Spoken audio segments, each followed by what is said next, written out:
முக்கிய செய்தியாக பார்த்து கொண்டிருக்கிறோம். அதன்படி 82.24 விழுக்காடு வாக்குகள் பதிவாகி இருக்கிறது. வரலாற்றிலேயே இல்லாத அளவாக வாக்குப்பதிவு என்பது பதிவாகி இருப்பதை நம்மால் பார்க்க முடிகிறது. 5 மணி நிலவரப்படி 82.24% வாக்குகள் பதிவாகி இருக்கிறது. தமிழ்நாடு சட்டப்பேரவை தேர்தலின் வாக்குப்பதிவு விவரங்கள் 5 மணி நிலவரம் வெளியாகி இருக்கிறது. முக்கிய செய்தியாக தற்போது நாம் பார்த்துக் கொண்டிருக்கிறோம்.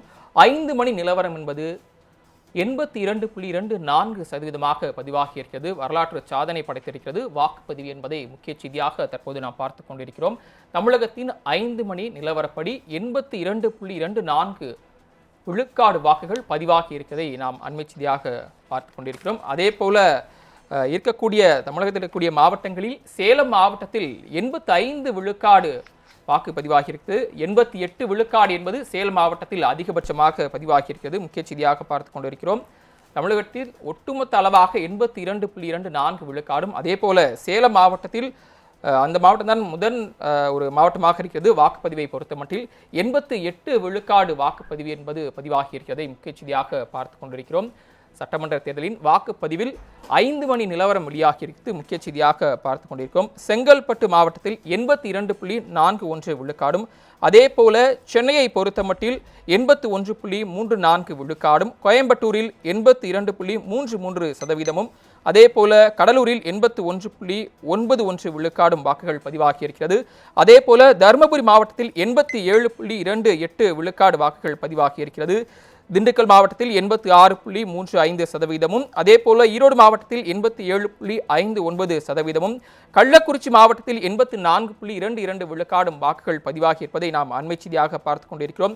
அதே போல காஞ்சிபுரம் மாவட்டத்தில் 84.92 விழுக்காடும், கன்னியாகுமரியில் 73.44 விழுக்காடும், கரூர் மாவட்டத்தில் 89.32 விழுக்காடும், கிருஷ்ணகிரியில் 82.40 விழுக்காடும் வாக்குகள் பதிவாகி இருக்கிறது. அதே போல மதுரை மாவட்டத்தில் 77.89 விழுக்காடு வாக்குகள் பதிவாகி இருக்கிறது.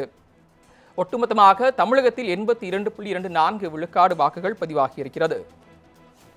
முக்கிய செய்தியாக பார்த்து கொண்டிருக்கிறோம். 5 மணி நிலவரம் தற்போது வெளியாகி இருக்கிறது. காலை முதலே ஒவ்வொரு மணி நேரமாக வாக்குப்பதிவு என்பது அதிகரித்த வண்ணமே இருப்பதை நாம் முக்கிய செய்தியாக பார்த்து கொண்டிருக்கிறோம். அதே போல தொகுதி வாரியாக பார்த்தோமேயானால் ஆலந்தூரில் 84.24 விழுக்காடு வாக்குப்பதிவாகி இருக்கிறது. தொடர்ந்து விருந்தினரிடம் செல்லலாம். பேராசிரியர் மஞ்சுளா, வாக்குப்பதிவு அதிகரிச்சிருக்கு, இது குறித்து உங்களுடைய பார்வை? நான் மறுபடியும் அதே தான் சொல்றேன். அதாவது எண்ணிக்கையினுடைய அடிப்படையில தான் 85 போகும் அப்படின்னு சொல்லிடணும். அப்படிதான் அவரேஜா சொல்லிக்கலாம் 85. நாம இப்பவே 5 மணிக்கு 82 வந்துருச்சு. ஆமா, அடுத்தது அந்த கிட்டத்தட்ட அது பக்கத்துல வந்து கொஞ்சம் வேணா அப்படி போகலாமே தவிர எண்ணிக்கை அளவில் என்ன அப்படின்றதையும் நம்ம வந்து ஒரு தீர்மானத்துக்கு வந்துடணும் அப்படின்றத நான் இந்த இடத்துல பதிவு செஞ்சுக்கிறேன். அடுத்ததான் வந்து இந்த ஓட்டை வந்து யார் பிரிச்சுக்கிட்டு போவாங்க அப்படின்றத பற்றி தான் நம்ம வந்து பேசிக்கிட்டு இருக்கிறோம்.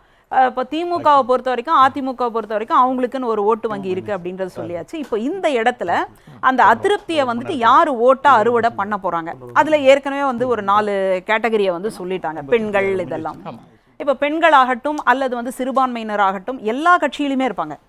குறிப்பிட்டு திமுகவில் மட்டும்தான் இருப்பாங்க, இல்லை அதிமுகவில் மட்டும்தான் இருப்பாங்க அப்படின்னு நம்ம சொல்ல முடியாது. எல்லா கட்சியிலுமே இருப்பாங்க. அப்போது யார் எந்த பெண்களினுடைய ஓட்டை வந்து இவர் வந்து எடுக்க போகிறாரு? பெரும்பாலும் தாவேகா வந்த உடனே பெண்கள் வந்து ஒரு அலையா பெரிய ஆதரவு வந்து கொடுத்தாங்க, நம்ம நிறையவே பார்த்தோம். அடுத்ததாக வந்து சிறுபான்மையினர் சார்ந்த சில வழிமுறைகளை, சில நடவடிக்கைகளை எல்லாம், செயல் திட்டங்களை எல்லாம் அவர் செய்யும் பொழுது சிறுபான்மையினர் அந்த பக்கம் போவாங்க. அடுத்ததான் நம்ம பெருசாக சொல்லக்கூடியது வந்து இளைஞர்களினுடைய ஓட்டு தான். இப்போ முதல் முறையாக ஓட்டு போடக்கூடிய சதவீதம் என்ன, அதாவது எண்ணிக்கை என்ன அப்படின்னு பார்த்தீங்கன்னா லட்சக்கணக்கில் தான் இருக்குது. 15, அதாவது சுமார் 15 லட்சம் அப்படின்ற மாதிரி சொல்கிறாங்க. அப்போ இந்த சூழலில் எல்லா ஓட்டையும் அந்த இளைஞர்களுடைய ஒட்டு மொத்தமாக சிந்தாமல் சிதறாமல் அப்படியே வந்து தாவேகாவுக்கு விழுமா? இதுதான் நம்மளுடைய கேள்வி. அந்த மாதிரி விழுவதற்கு வாய்ப்பு இருக்குது. ஆமாம், விழலாமே. ஏன்னா எப்போவுமே இளைஞர்கள் வந்து புதுசை நோக்கி போவாங்க. ஒரு புதுமையாக ஒன்று வந்திருக்கு அப்படின்னா மாற்றத்தை விரும்பக்கூடியவங்க தானே, அதனால் அதுக்கு போட்டு பார்க்கலான்னு. இது எப்போ வரைக்கும் இருந்தது? கட்சியை தொடங்கும் போது இருந்திருக்கு, அந்த கொடியை சொல்லும்போது இருந்திருக்கு. ஒரு வெளியில் வந்து ஒரு மாநாடு, ஒரு பிரச்சாரம் அப்படின்னு வரும் பொழுது மக்கள் கொஞ்சம் கொஞ்சமாக அந்த நம்பிக்கையை இழக்க தொடங்கி விட்டார்கள் அப்படின்றது தான் உண்மை. அப்போ அந்த சூழலில் இந்த தொடர்ந்து பேசலாம் திருமதி மஞ்சுளா. முக்கிய செய்தி ஒன்று கிடைத்திருக்கிறது. 2001ஆம் ஆண்டு வெளியான தகவல் முதல் 2026 முதல் பதிவான அந்த சட்டப்பேரவை வாக்கு எத்தனை விழுக்காடு என்பதை தற்போது நாம் வரைகலையில் பார்த்து கொண்டிருக்கிறோம். கூடுதல் விவரங்களை செய்தியாளர் கிருஷ்ணமூர்த்தி வழங்க கேட்கலாம். கிருஷ்ணமூர்த்தி, நீங்க விவரங்களை சொல்லலாம்.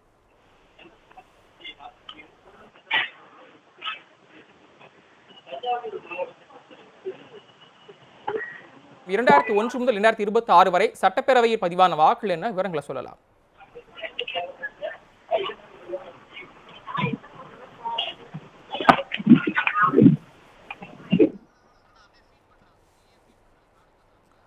ரெண்டாயிரத்தி 1ஆம் ஆண்டு 59.07 விழுக்காடு வாக்கு பதிவாகி இருக்குது. அதே போல 2006 என்று பார்த்தோமேனால் அப்போது 70.282 விழுக்காடு வாக்குகள் பதிவாகி இருக்குது.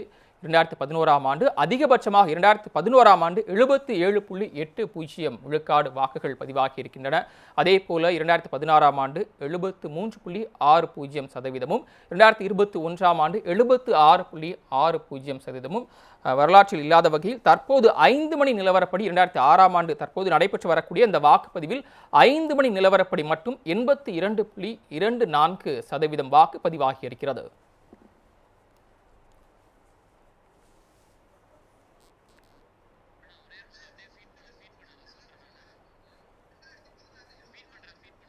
ரெண்டாயிரத்தி 26ஆம் ஆண்டு 5 மணி நிலவரப்படி தற்போது நடைபெற்று வரக்கூடிய அந்த வாக்குப்பதிவில் 5 மணி நிலவரப்படி 82.24 விழுக்காடு வாக்குகள் பதிவாகி இருக்கின்றன. வரலாற்று சாதனை படைத்திருக்கிறது தற்போது நடைபெற்று வரக்கூடிய சட்டப்பேரவை தேர்தலின் வாக்குப்பதிவு என்பது. அதனை தற்போது நாம் அண்மை செய்தியாக பார்த்து கொண்டிருக்கிறோம். இருந்தாலும் முழு விவரம் என்பது இரவு 8 மணிக்கு வெளியாகும் என்று எதிர்பார்க்கப்படுகிறது. மேலும் செல்ல செல்ல வாக்குப்பதிவு அதிகரிப்பதையும் அதே போல வாக்காளர்கள் திரண்டு வந்து வாக்களிக்கக்கூடிய தகவலையும் நம் அண்மை செய்தியாகவும் கேட்க முடிகிறது. கூடுதல் விவரங்களை வழங்குவதற்காக சில கிருஷ்ணமூர்த்தி மீண்டும் இணைப்பில் வந்திருக்கிறார். கிருஷ்ணமூர்த்தி, நீங்க தொடரலாம். வணக்கம். தமிழக சட்டமன்ற தேர்தலை பொறுத்தவரை தற்போது தமிழகத்தில் மாலை 5 மணி நிலவரப்படி 82.24% வாக்குகளானது பதிவாகியிருக்கிறது. முதல் முறையாக 5 மணி நிலவரப்படி இத்தனை சதவீத வாக்குகள் பதிவாகியிருப்பது இதே முதல்வர் என்று எதிர்பார்க்கப்படுகிறது. தமிழகத்தில் அதிகபட்சமாக கரூர் மாவட்டத்தில் மட்டும் 89.32%, குறைந்தபட்சமாக கன்னியாகுமரி மாவட்டத்தில் 73.44% வாக்குகளானது பதிவு. மேலும் மாவட்ட வாரியாக பதிவான வாக்குகள் பொறுத்தவரை அரியலூரில் 83.09%, செங்கல்பட்டு மாவட்டத்தில் 82.41%, சென்னையை பொறுத்தவரை 81.34% வாக்குகள் பதிவாகிறது. இதேபோல் கோவை, கடலூர் உள்ளிட்ட பகுதிகளிலும் 82%க்கும் மேலாக வாக்குகள் பதிவாகிறது.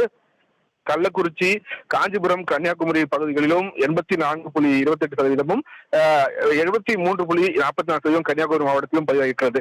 சென்னையை பொறுத்தவரை அதிகபட்சமாக ஆர்கே நகர் தொகுதியில் அதிக வாக்குகளானது பதிவாகிறது. குறைந்தபட்சமாக மயிலாப்பூர் தொகுதியில் 72.79% வாக்குகள் பதிவாகிறது. சேப்பாக்கம், திருவள்ளூர் தொகுதியில் 81.89% வாக்குகளானது இப்போது வரை பதிவாகிறது. மாலை 5 மணி நிலவரப்படிதான் இந்த 82.24% வாக்குகளானது பதிவாகிறது.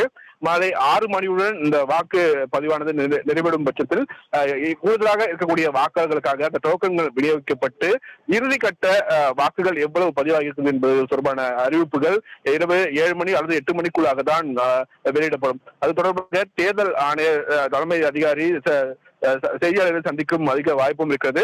தற்போது இந்த 6 மணி அனைத்து வாக்குகளும் முடிவடையும் பட்சத்தில் அவர்கள் இருக்கக்கூடிய அந்த கட்டுப்பாட்டு அறையிலிருந்து நேரடியாக அனைத்து வாக்குச்சாவடிகளிலும் தற்போது கண்காணித்து வருகிறார். அதை தொடர்ந்துதான் செய்தியாளர் சந்திக்க இருப்பதாகவும் தற்போது தகவலானது வெளியாகிறது.